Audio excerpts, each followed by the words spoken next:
All right. Good Friday afternoon, everybody. Again, thank you so much for joining this PD session.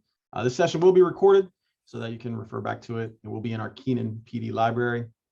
I hope everybody had a great week. And to cap it off, we're going to have this excellent PD session. Today's topic really hits home on AHC's continued effort on our DEI initiative in the workplace, and then also stressing being that equity ally for students and staff. So today's PD topic encompasses the LGBTQ plus and understanding gender. The session's going to go over the following topics. We have sexual orientation versus sexual identity. We have gender identity and gender expression, which will go over transitioning, pronouns, action items, inclusive language, workplace considerations. And all this is going to be excellent information to provide more tools for your professional tool belt. And all this is going to be presented today by Gabby Felder from the Pacific Pride Foundation. Before we get to Gabby, I would like to introduce some folks from AHC employees who have been involved in this Equity Ally initiative on campus. I'd like to introduce both, and then I'll let them each speak. So first we have Maggie Morton. She's our outreach specialist. We also have Frankie Maldonado, who is in the Career Center program specialist and a current AHC student. So to get us kicked off, I'll hand it over to Maggie. Thank you so much. Yeah, thank you guys all so much for being here. Frankie and I, along with Leanne McNulty and Henry Schroff, are the advisors for the Pride Alliance here on campus. A lot of you guys may remember that club from previous iterations in earlier years. And we're very excited to be back on campus. Leanne's been leading the charge and all that.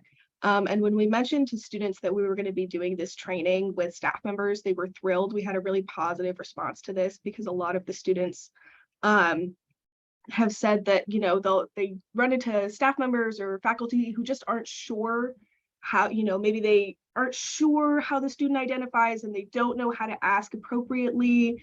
And so they were really glad that we were doing this, and they were so excited that we had so many staff members who were willing to participate. Yeah, just to add on a little bit, I really do think it's just amazing that you guys are here making the time to be inclusive to all of our students, because not everybody has that feeling outside of this campus. And it's our responsibility to make them feel like they have a safe environment where they can be their true selves. If we can't provide that, who else can? Excellent. Thank you so much, Frankie. Thank you so much as well, Maggie, for that as well. So Gabby, I will turn this over to you.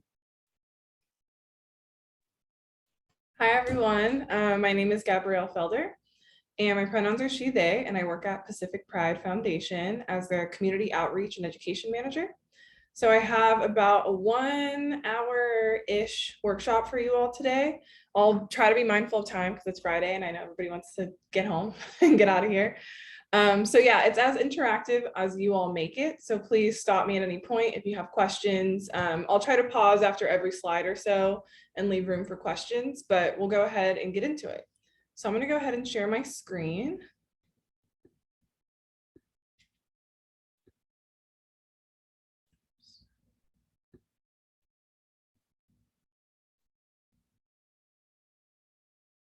Can everyone see?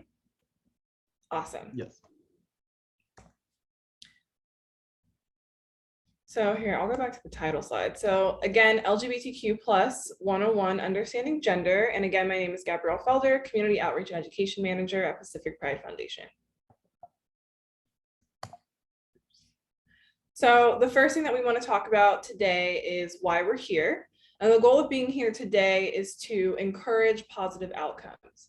So research indicates that environments that are specifically supportive of LGBTQ plus people result in less suicidality and increased wellness among all people, not just those that identify as LGBTQ plus. Does anyone know why creating welcoming environments for LGBTQ plus people might benefit all people and not just LGBTQ plus folks? Yeah, because we all come from different backgrounds. So if you're in an accepting environment, where you accept, all, it is a lot more comfortable and supportive environment to be, I think, as Frankie was alluding to earlier as well. Yeah, definitely. Anyone else?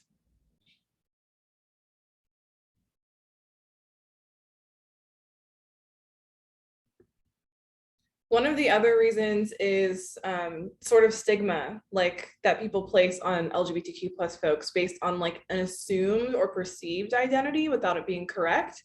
So if you're somebody who sort of in your own gender expression and sexual orientation sort of fall outside of like what we would consider to be a traditional man or a traditional woman, you might be experiencing like homophobia or transphobia in the workplace, even if you don't identify as someone who's LGBTQ plus, right? So when we just don't really care how people show up in the workplace or how students show up on campus, we're creating an environment that's welcoming to everyone. So just a couple of general community agreements for our virtual session. Just remember, one speaker, one mic. So if someone's talking, don't talk over them. Speak your truth, use I statements, so speak from your own perspective. Take space and make space. So make sure that if you're talking a lot, you step back and let others have a chance to speak.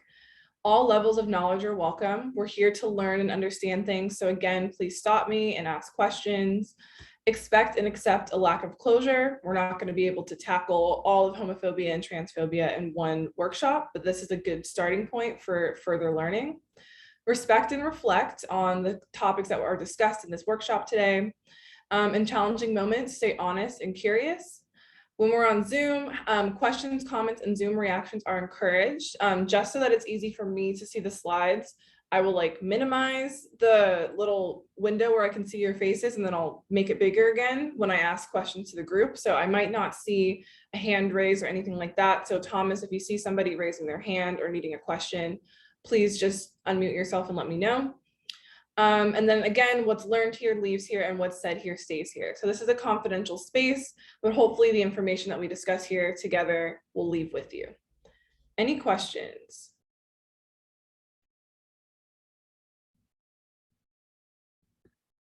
Okay. So the goals and objectives for today are to learn the difference between gender identity, sexual orientation, medical sex, and gender expression.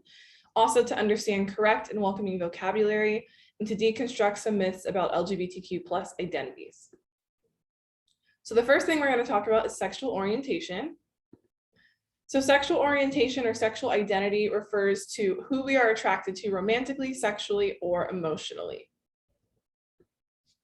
So there's a long list of sexual identity terms that I have for you here. These terms this is like not an exhaustive list. So these are on the first slide, some of the most common terms that you've probably seen or heard of. And then on the next slide, there'll be some terms that you might not have heard of. The terms that you might not have heard of, a lot of those are like generational differences, right? So like the language that we use is going to change depending on the generation that we're coming from. So it's helpful to know, especially when you're working with students, because those terms might shift and change over time. So the first one we're going to talk about is bisexuality, which refers to a person who is emotionally or sexually attracted to more than one sex or gender. You have lesbian, a woman emotionally or sexually attracted to another woman. Gay, someone emotionally or sexually attracted to someone of the same sex. Asexual, someone who does not experience sexual attraction to others. Questioning, someone who is questioning their sexuality or gender. So again, these terms, you've probably heard a lot of them before, but when I go to the other slide, we'll start to talk about how like generational divides might make some of these terms a little bit different. So on this slide, we have pansexual, which is a person of any gender who does not have a gender preference. So pansexual and bisexual a lot of times are used interchangeably, because I think a lot of times the people that identify by those terms feel that they're really similar. The difference is that pansexual is a little bit more gender inclusive, whereas bisexual, it's assumed that you're talking about men or women, but that's not necessarily the way that people who identify as bisexual view themselves or view their sexuality. So that's an example of like a generational divide. So when I was growing up, bisexual was the more common term that people used to mean sort of the same thing as pansexual. So you'll hear a lot of younger folks, like I would say people that are like 20 years old and under using pansexual a little bit more, and then people that are like 25 and older using bisexual more, and then folks that fall in the middle, it's like a toss-up. So that's an example of how terms shift and change. Queer is an umbrella term used to describe anyone who is not straight. Another great example of how terms have changed over time. If you talk to really, really older generations, like the older adults that we work with that are about 80 years old, queer is not a term that they used to identify with. It was seen as derogatory. But now when you talk to younger generations, queer just seems to be like the kind of like umbrella term, like it's saying to like lump anyone who doesn't identify as straight or cisgender under this bubble, right? So that's another example. Demisexual is a person of any gender who only experiences sexual attraction to those who they have an emotional connection with. No gender preference is implied. So in order to feel sort of like sexual feelings sort of person, they have to have an emotional connection there. And it's like irregardless of gender. Biromantic and panromantic describe a person of any gender who is romantically attracted to two or more genders.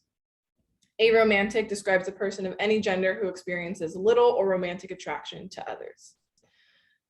Are there any questions?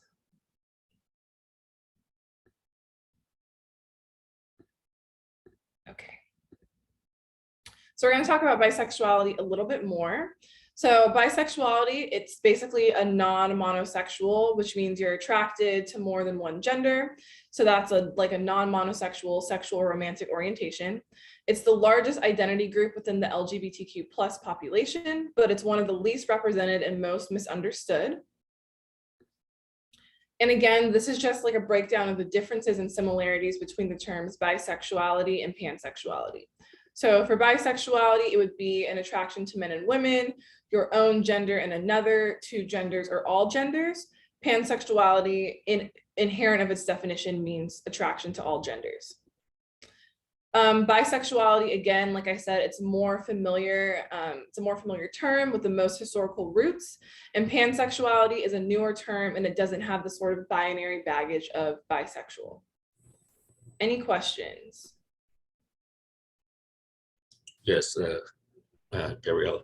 Sorry, I was just a little confused. Can you explain the demisexual again? I just wanted to make sure I understand that. Yes. Let's see if it'll let me. Whoops. Okay.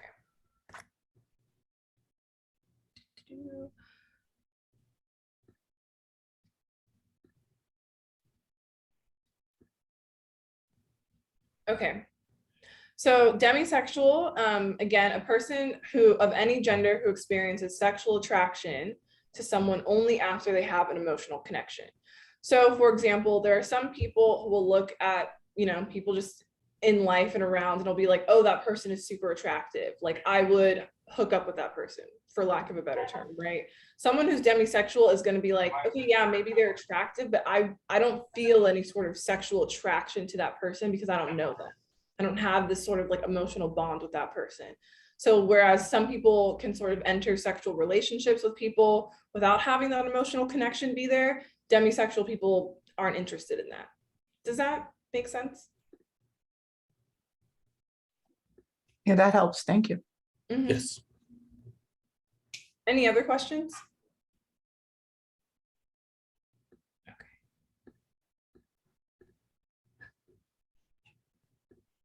Okay, so now we're going to talk about biological sex versus gender identity. So gender identity refers to one's concept of self as male or female, man or woman, neither or both. Everyone has a gender identity, and that identity can be cisgender, which refers to a person who identifies as the sex that they were assigned at birth, or transgender, a person whose gender identity differs from the sex that they were assigned at birth. So cis and trans are just prefixes that essentially in a lot of different, they're like Latin prefixes, they're used a lot in math and science, and they essentially mean cis, same, trans, like cross. So when we think like transverse, like I'm gonna like transverse the continent, you're going across the continent. So that's where those prefixes come from when we're talking about gender. So gender identity includes, but is not limited to male or man, female or woman, non-binary, or two-spirit. Any questions before we continue? Can you kind of define what non-binary means? I will get to that shortly. So I'll hold that question. Okay. So first we're going to talk about cisgender. So cisgender describes a person whose gender identity aligns with the sex they were assigned at birth. So for example, if you were assigned female at birth and you identify as a woman, you would be a cis woman. If you were assigned male at birth and you identify as a man, you would be a cis man. So this gets a little bit complicated when we're talking about folks who are intersex. Does anyone know what intersex means?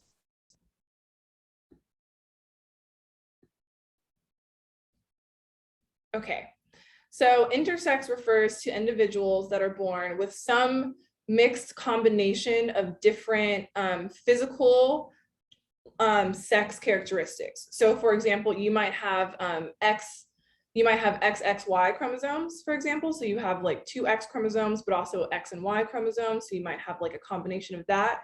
It might be different hormones. So you might be androgen resistant or androgen sensitive, things like that. So you might have different hormone levels when you're born. You might have ambiguous genitalia, or you might have something like the presence of testes and a penis, but internal uterus, for example, right? So these are things that's like a mix of different physical sex characteristics that you're born with. And intersex people are about as common as redheads. So it's pretty common in the population. The thing is that some people don't know they're intersex. So there's multiple reasons for that. So one would be when you're born and if you're a sort of case that has ambiguous genitalia, your doctor may perform a surgery to correct your genitalia, right? They'll usually tell your parents, like, we need to make some sort of corrective surgery. The parents will agree to it, they'll do that, and then the child will be brought up with whatever sex that the doctor determines is the most accurate for their genitalia. So a lot of intersex folks don't find out they're intersex until they're older. And they request their medical records and things like that, or they feel some sort of like gender ambivalence when they get older. The other thing is that it might be chromosomal, so you might not know because it's in your chromosomes, or it's internal. So for example, if you have an internal uterus, but on the outside physically you look male in terms of sex, you might not know that you're intersex until later on down the line. So there's a ton of different reasons why folks don't necessarily know that they're intersex, but again, it's about as common as redheads. And because of that, it sort of throws a wrench in this whole sex and gender binary. Both of those are social constructs. They're not rooted in any sort of like physical or biological reality. So even when we're talking about cisgender, when it comes to intersex folks, as you can see in the next slide, however they identify can kind of be cisgender. It depends on their own personal identity, right? So if they were an intersex person but assigned woman at birth and they identify as a woman, they would be cis. If they were an intersex person and they know that they're intersex, they might identify as non-binary. Or if they're an intersex person and assigned male at birth and identify as a man, they would be cis. So it's a very deeply personal sort of sex and gender combination going on, especially with intersex folks. Are there any questions?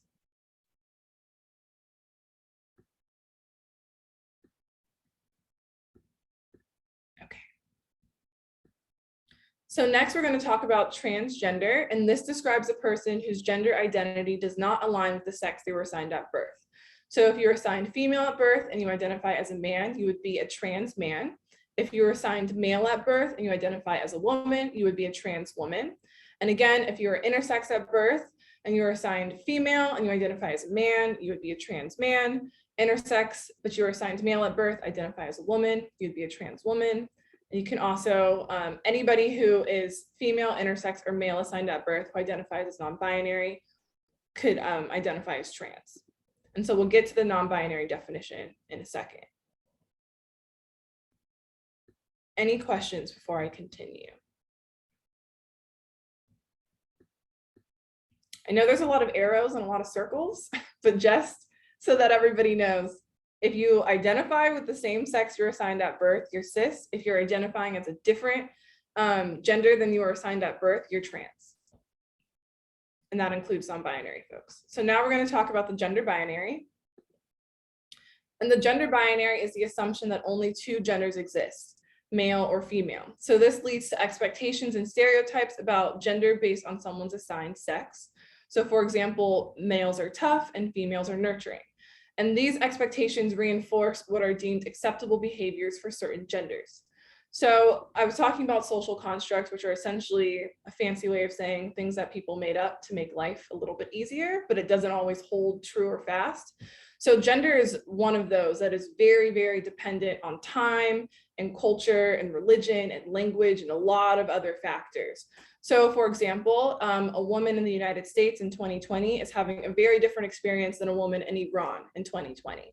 And a woman in Iran in 2020 is having a very different experience than a woman in Iran in 1940, right? So time and place are very much changing the way that gender interacts, not only from your clothing, but like the roles that you're playing. Gender culture is very different. So that's something to keep in mind when we're thinking about gender. It's not fixed in time or place or culture or language. There's a lot of languages that don't have gender pronouns in them just inherently, and we'll get to that in a little bit. Any questions? Okay. So, non-binary. Non-binary is an umbrella term to describe people who do not identify exclusively as man or woman. So non-binary identities can include agender or gender neutral, gender queer, or gender fluid. So non-binary, like I said, is this umbrella term, but under non-binary is under trans, right? So trans is like anyone who doesn't identify as the sort of gender they were assigned at birth. Non-binary is under that, and all of these other terms are equivalent to like a non-binary definition. So agender or gender neutral are typically people who are like, I don't really care about gender. It's not something I think about. It's not something that really impacts me. I'm kind of like whatever about it. Gender queer really refers to people who are sort of playing with gender. And by playing, I mean with sort of intentionally going against gender norms and gender stereotypes. They're sort of like mixing and matching and toying with like the concept of gender, either through their personality or their clothing, etc. And then gender fluid is someone whose gender can shift and change over time and space in different places. So for example, someone who might be gender fluid or who might identify as gender fluid would be a drag queen, right? So their gender is changing over time and place in different location. Any questions?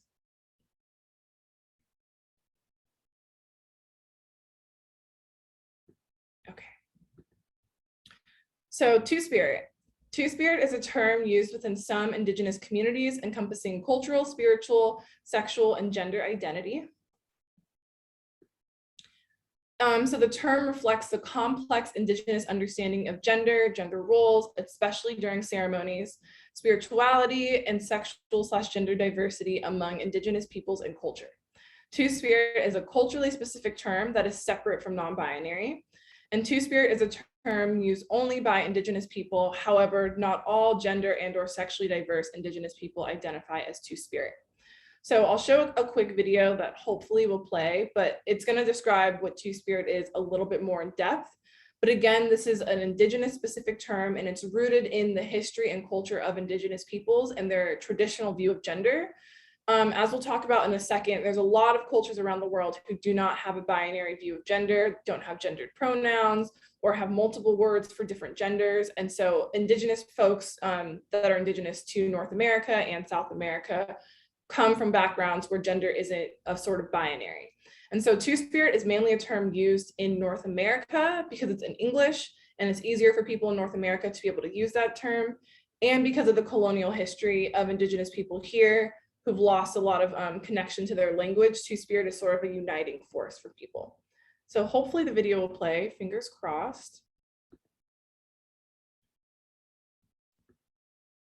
Lesbian, gay, bisexual, transgender, queer, gender non-conforming, and Two-Spirit. You probably haven't heard the last one, right? Well, Two-Spirit is a Native American term used to describe people who are believed to be blessed with both male and female spirits. And while the word itself is relatively new, Two-Spirit people have actually been around for centuries. So let us explain.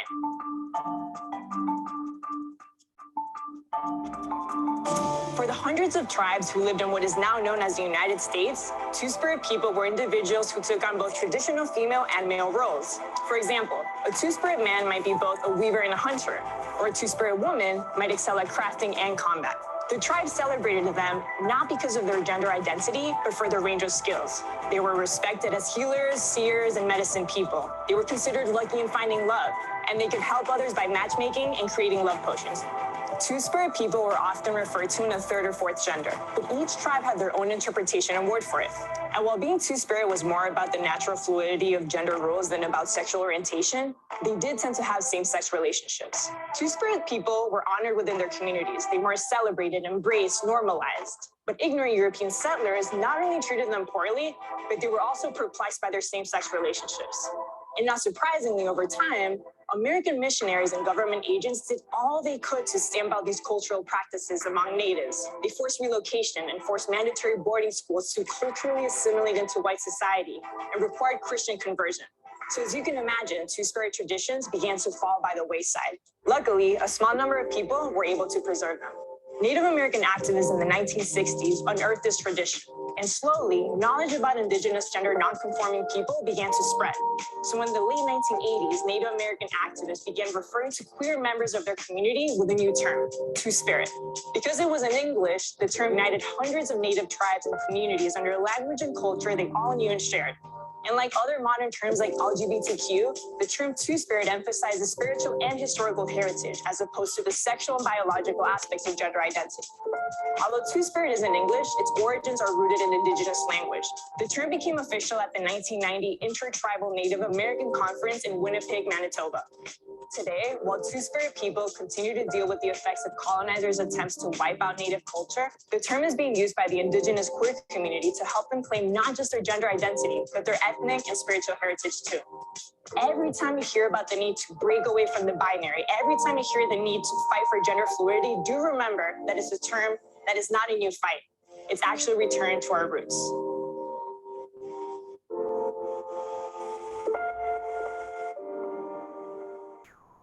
Lesbian, gay, bisexual. Any questions?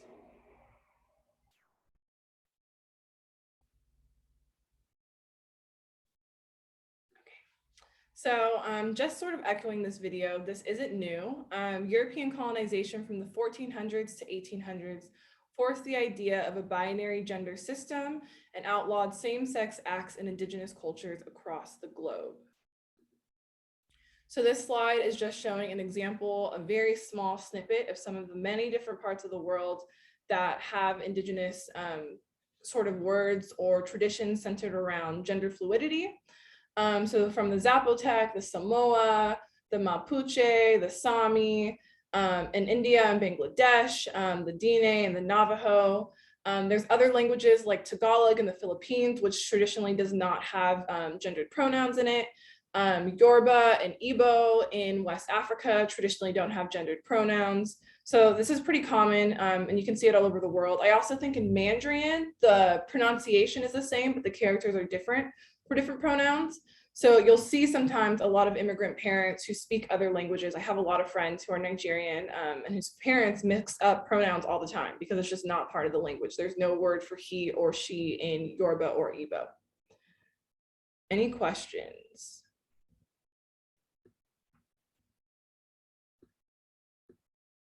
Okay, so what does gender nonconforming mean? It's similar to non-binary, but it's not the same. So gender nonconforming is a term used to describe some people whose gender expression is different from conventional expectations of masculinity and femininity. So this term refers more to your gender expression than how you feel about gender. So for example, someone who is a butch lesbian might also consider themselves to be gender nonconforming. So gender nonconforming identities may include agender or gender neutral, gender queer, or gender fluid. Any questions?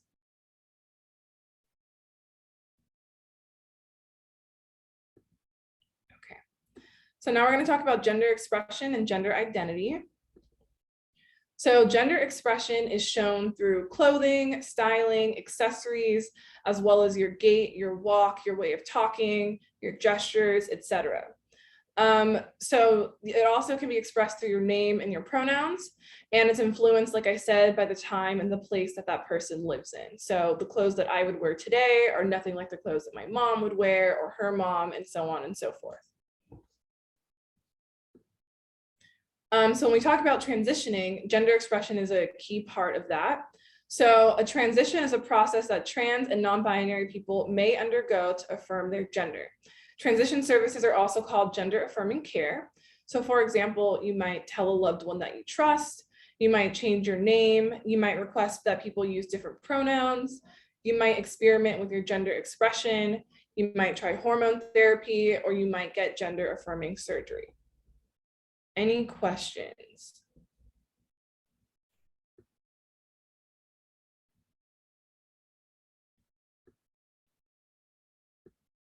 So there are two general categories for transition. The first is social transition, which is a change in appearance and or presentation in order to express your true gender identity.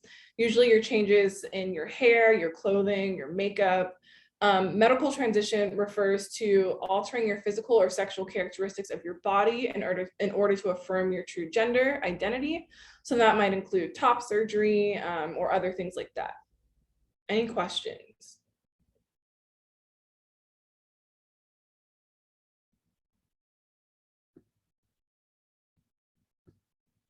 So now we're going to talk about pronouns. So pronouns are parts of speech and they substitute for nouns or noun phrases. So for example, he, him, his, she, her, hers, they, them, theirs, and everyone has pronouns. So they, them pronouns are a common gender neutral pronoun option in English. Unlike Spanish and French, English is not a highly gendered language. Most of our words are gender neutral except for our pronouns. In other languages, they're trying to make it a little bit more gender neutral. So you might see Latinx as an example, or Latine with the E at the end, which makes it a little bit easier to say in Spanish. And some people are comfortable with more than one option for pronouns. So for example, my pronouns are she, they. Someone might say that they use any pronouns. Typically, people will order the pronouns by the ones that they would be preferred to be called. So someone would have she, they, or they, she, and depending on the order, it might sort of denote preference. And it is also, if it's new to you, practice, sorry. If pronouns are new to you, practice. It's pretty easy to use pronouns. If you mess up someone's pronouns when you're talking to them, you just keep going, you know, just, it's as if you like sort of stumble over your words. If you're like, oh yeah, I don't know what I'm sorry, she was going on about, and you just keep going. You don't have to make a big deal out of it. Any questions? What do we do if we meet someone and we can't guess what their pronouns are, or we're not sure what they might be? I think in a school setting, because it's a little awkward when you're just like hanging out to do that. But I think in a school setting, you can just sort of mirror how you would want someone to respond. So you could be like, hi, my name's Gabby. I go by she or they, either one. And usually people will just sort of do the same. And they'll be like, oh yeah, I'm Josh. I use he, her pronouns or something. And then you just kind of go from there. You can ask people too, but yeah, asking people, it's not rude. It just might sometimes be like awkward. Okay, yeah, because I think that's something the students mentioned, is that they think sometimes people are afraid to ask them, and they're saying, you know, I am okay if you ask me, just don't make like a huge production out of it. Yeah, that's what I would do. Like, it doesn't have to be a big thing. You can just be like, I just want to make sure I'm using the correct pronouns for you, and they'll be like, these are the pronouns. Because I work with a lot of students in different capacities, and I'm just like, are these the correct pronouns for you? Especially with younger kids too, because there's differences with what they go by with their families and then in other places. Any other questions?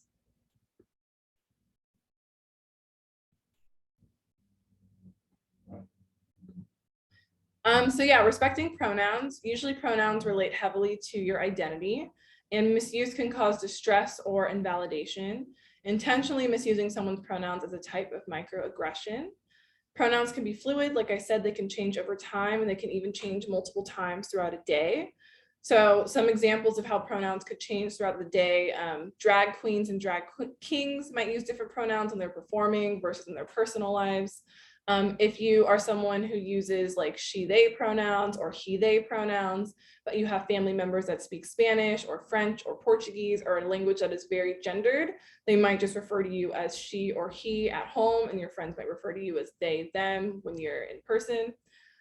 You might not be out to your family, so you might go by different pronouns when you're with your friends or at school, and then different pronouns when you're at home. So those are examples of how pronouns can shift and change throughout the day. Any questions?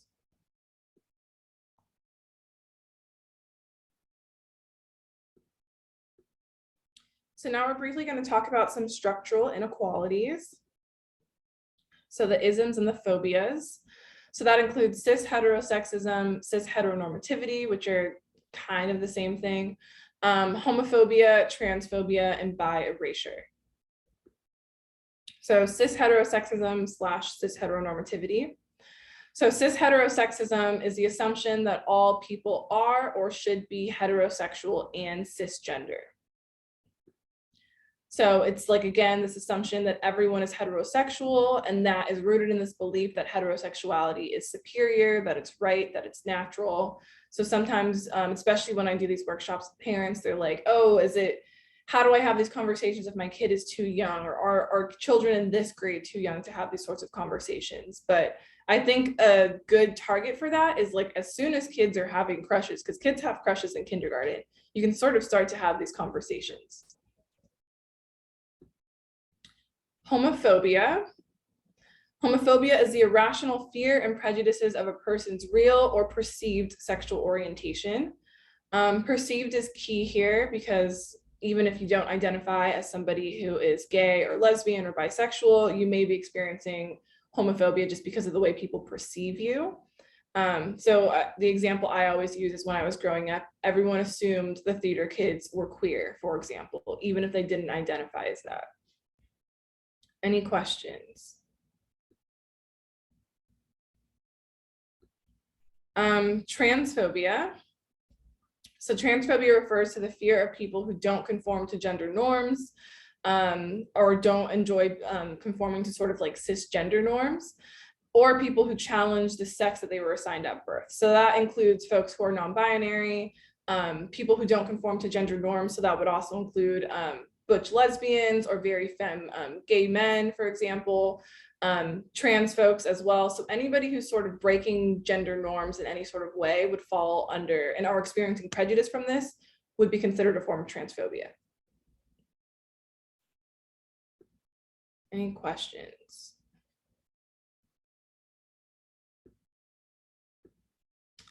So then there's just a little bit of information on institutional inequality for trans people of color.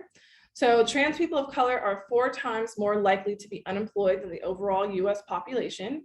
7 out of 10 respondents to this particular survey who experienced homelessness had stayed in shelters and reported mistreatment in shelters. 30% of respondents reported mistreatment in the workplace. 23% avoid going to the doctor for fear of being mistreated as a trans person. And 77% of youth who identify as trans or are perceived as trans experience mistreatment in schools, and that's K through 12.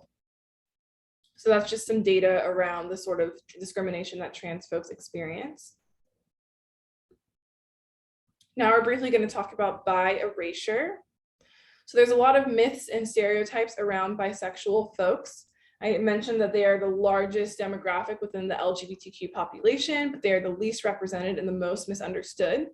So a lot of those myths and stereotypes center around moral criticisms rooted in this idea that identities and desires should be static or permanent. So for example, even though that gay and lesbian men experience homophobia, a lot of times people tend to believe their identities, right? If you say you're gay, people will believe you. If you say you're lesbian, people will believe you. If you say you're bisexual, people are like, which one is it? You need to make up your mind. You're going through a phase.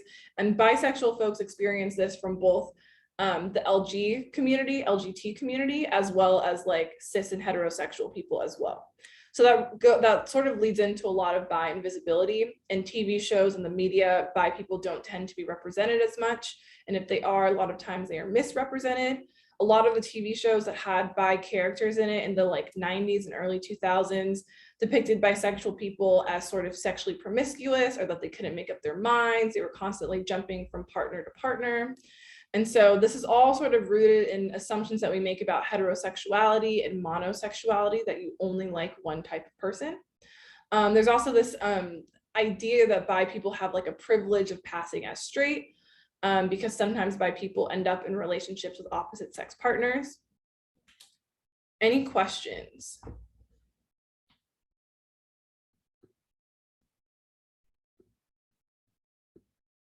So the risk factors for suicidality, when you look at it for LGB folks, The highest risk factor is 45% of bisexual women compared to 35% of bisexual men, 30% of lesbian women, and 25% of gay men have contemplated suicide. And the numbers are much higher for bisexual men and women, partially because they're experiencing they're experiencing prejudice from both cis-het folks as well as gay and lesbian folks who are essentially saying, you need to make up your mind, which one is it? You're not really straight, you're not really gay. And so there's a lot of like not being able to find community. Any questions?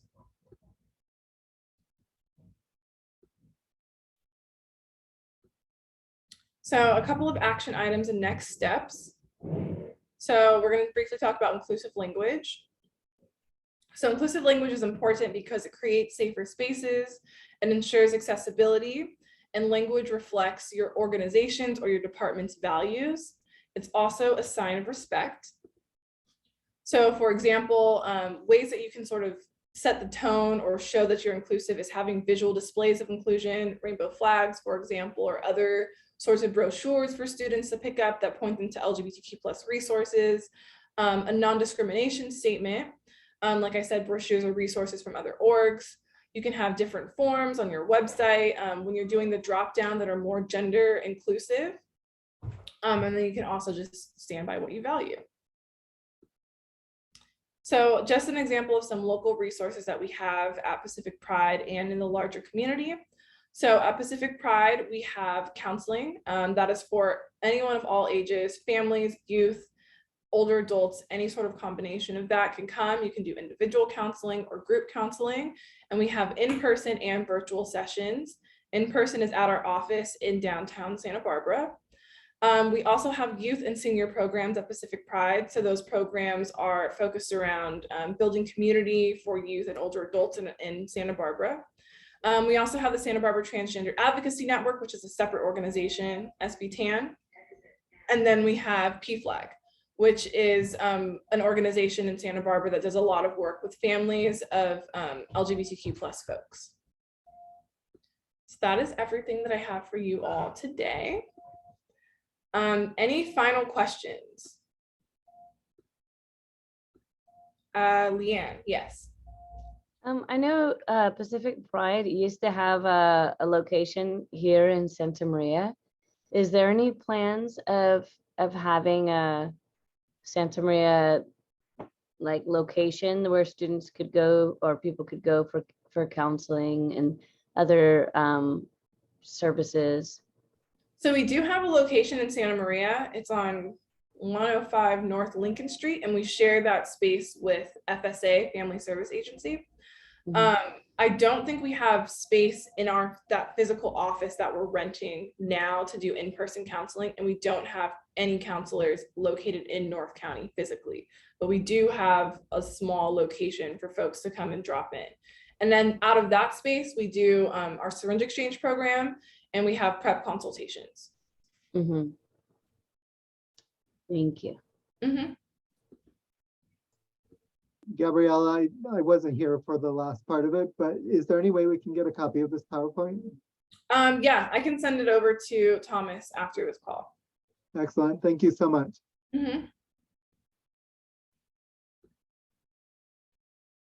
Any other questions? Maggie or Frankie, you want any other comments or anything like that as well? So I do have some pride flags in my office. So if anybody would like a little one that they want to keep at their desk, just so students can know that, you know, your office is a safe space, just send me a quick email and I can put one in the mail to you. And then if you guys have any questions that come up, you can always feel free to contact me or one of the other Pride Alliance advisors, you know, and we're happy to answer any questions that you have to help students have a, you know, a pleasant experience. And Maggie, do you have a link? I can just drop in chat for any of that kind of stuff. That's an excellent point, Maggie, or thank you for bringing that up. I think there are a lot of individuals on campus that find themselves, you know, wanting to say the right thing or support students or staff in any way, shape, or form they can, but they aren't always very comfortable or knowledgeable, or they're fearful of saying the wrong thing or saying the right thing incorrectly. So I think having an on-campus resource for folks to turn to helps tremendously in creating that inclusive environment, for sure. So I appreciate you making that comment. Yeah, and I was gonna address really briefly. Sometimes some of the comments have been why do we need the gender neutral restrooms, or why do we need gender neutral locker rooms? And I think there's an assumption that it's a choice to choose to be either non-binary or transgender. And I just wanted to reiterate that these are, people's identities.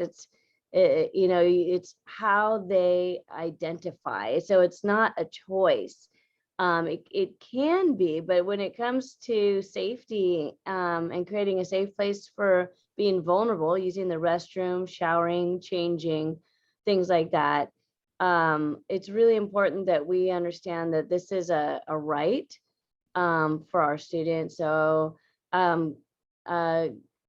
Gabrielle, if there's any way that you can explain that further or differently, or that would be great. So that was one of the things I want to make sure. And I also wanted to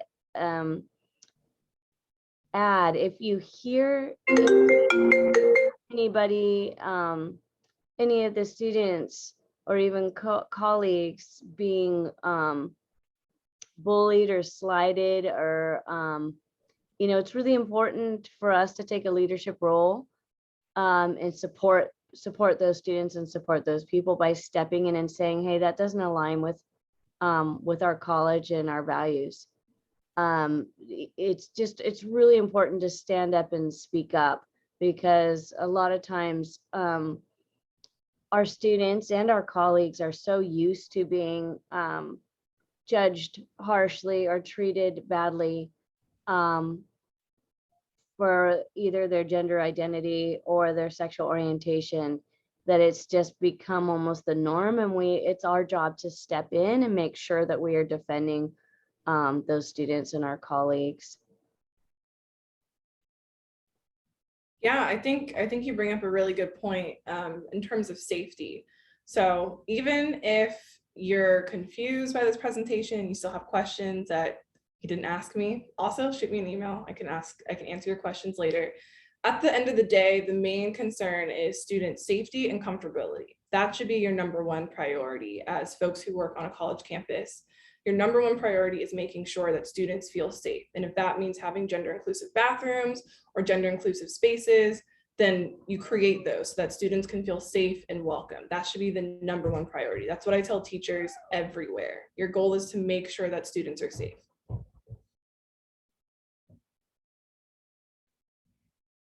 Any other last questions or comments?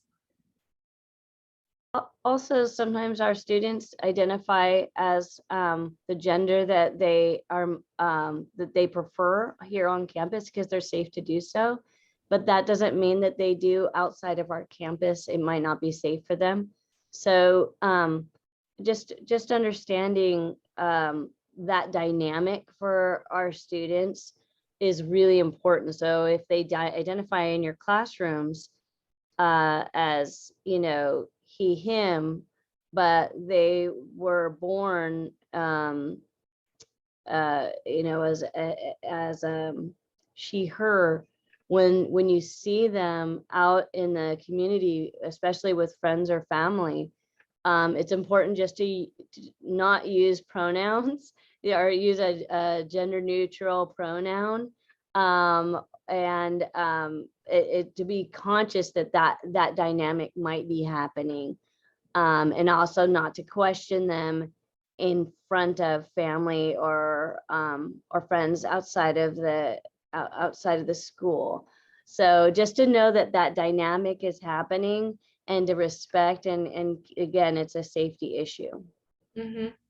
Yeah, I always tell folks, like, if you're afraid that you're going to slip up and accidentally use pronouns, because what would happen is if you use a pronoun that they don't want their family to know they're going by or don't feel safe doing, you would be outing them, right? So if you're afraid that you're going to slip up, just refer to them by their name. You can just call someone by their name instead, to sort of like avoid any sort of like, oh, I don't know which pronouns I should use sort of thing. Or like Leanne said, a gender neutral option also works. And a lot of our students go by a preferred name on campus that they don't use outside as well. So just being conscious of all of that. Any other questions or comments?